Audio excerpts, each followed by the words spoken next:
High বন্ধুরা, তোমরা তো জানোই আমার বাড়িতে লোকনাথ পুজো হয়। ঠাকুরের গয়না পালিশ হয়ে চলে এসছে মুদিখানা দশকর্মা। এই যে দশকর্মার মধ্যে এসছে প্রদীপ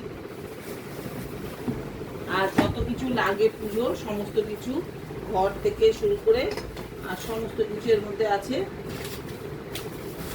এই মোমবাতি, তার সঙ্গে এসছে খই চিড়ে, ওই যে দধিকর্মা হবে, এই যে ঘটের গামছা, এই হলো। আর এদিকে মুদিখানায় এসছে এই যে ঘিয়ের শিশি দুখানা।